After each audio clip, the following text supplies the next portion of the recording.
nasooka okwebaza Pulezidenti mwana biri ebiseera nga okunoonyako kizibu nnyo mwana naye kati ngamba nti kati njagala mitinga ku Mr. Eddy nenkola kinezija wano eno ate nanyaniriza obugalo mwana mwana Uncle Eddy nyina ekivulu since oluyimba luneeno olukubye nnyo ate naye wandaga nti olwagala nozizaamu nnyo amaanyi last time enajja wano eno era ekirowoozo nenkijjaawo nensawo neŋŋamba oluyimba luno kalubeere my life changing you know?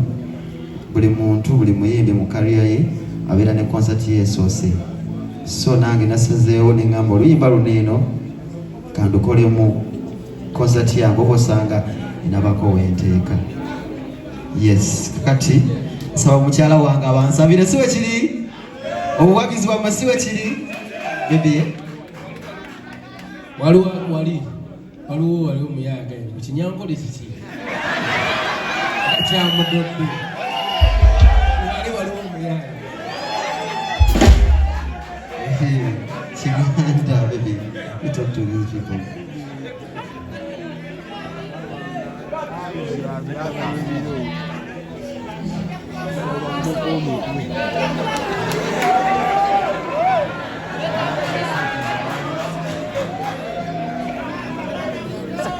It's still for sure I'm a bit nervous, but it won't stop me from talking to you.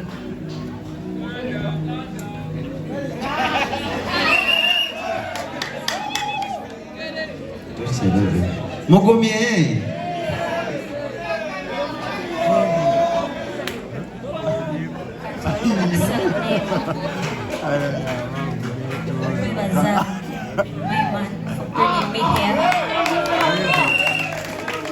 This is my first time.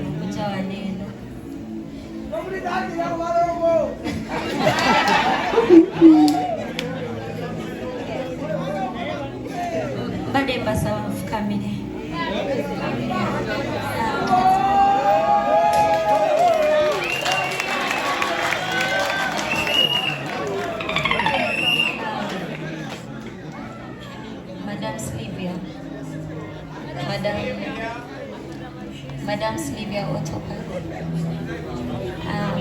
Atulabye waje tuvudde okuva eri mu byennyanja Tom ng'ajja n'akola obulango n'alanga biki. And right now my man is a musician. A very good one. To me, he's the best. Era mbadde nsaba Uncle Eddy Kenzo. Ansaba okuyita abantu bano bajje bambi batwagire ku kivulu kyaffe ekigenda obeera wali eri ku Forest Resort Tourism nga 3 guno mwezi bambi mujje mutwagire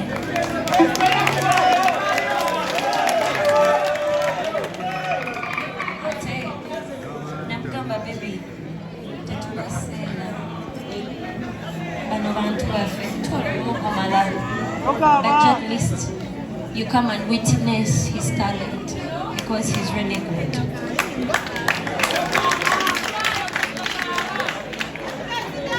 Basaba mwenna gye muli bambi. Mujje mutwagire. Mbagala nnyo.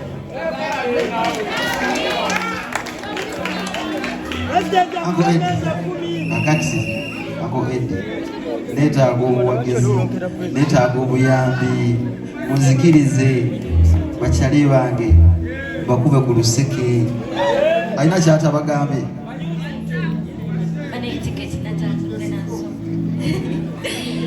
Ordinary ya mitwalo, VIP ya mitwalo 3. Badde nsaba nebezizaayo ka. Mwesi wakiri Uncle Eddy. Kikola. Kati tetujja okukola nti omu agula tebu fe tujja kugulayo tiketi z'abantu bameka mutwalo bantu 10 miliyoni z'abantu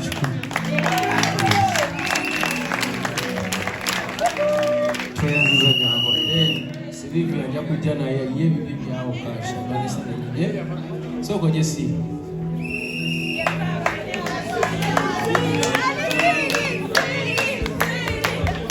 Anange Silivio no kumulaba tuwagira abayimbi nyonyonyonyo mukubireko muntu awagidde nyonyo kwabayimbi ate yalwana nnyo okulanga emmotoka shekiti agenda n'aginona from Dubai. Mbalamusiza nnyo basebo ne bannyabo nga sinnaba kugoberera Eddy nga tugenda ewa Tom Dee. Nze mbadde nsaba kuba n'abaana abali wano abanaagenda baguleyo tikiti z'omutwalo era bazira Aberia jangu zabagaga bange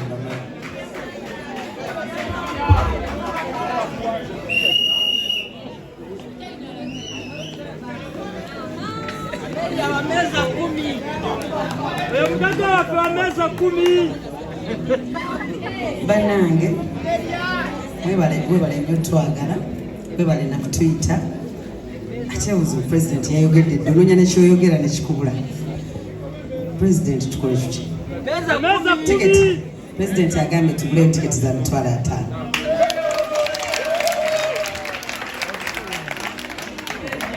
abagaga nkyalina Lilian Barrows. Tom Dee, congratulations. I know what it means to start a journey in the music industry. For your fans, I'm buying 20.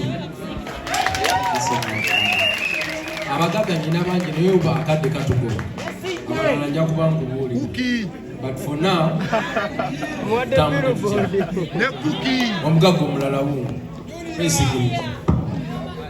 Tom Dee nafe nga UPRS Junior Suwa Luseke chair Sewa Junior jangu wano bakwisi gwatako chairman UPRS jangu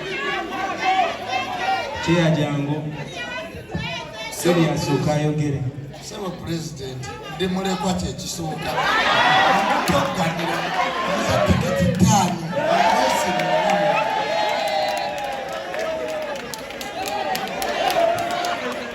Tom Dee nange chairman wafu wa UPRS atumye kugambe tutuguleyo tiketi 10.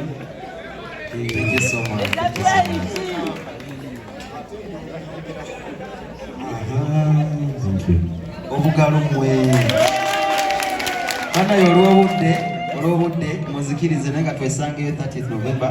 Tewacha not even 30th, wabula next Saturday. Thank you so much.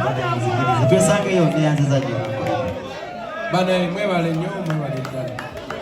Anti Silivia tumusiima nnyo. Amelia, thank you so much. Lilian n'abalala mwena, thank you so much.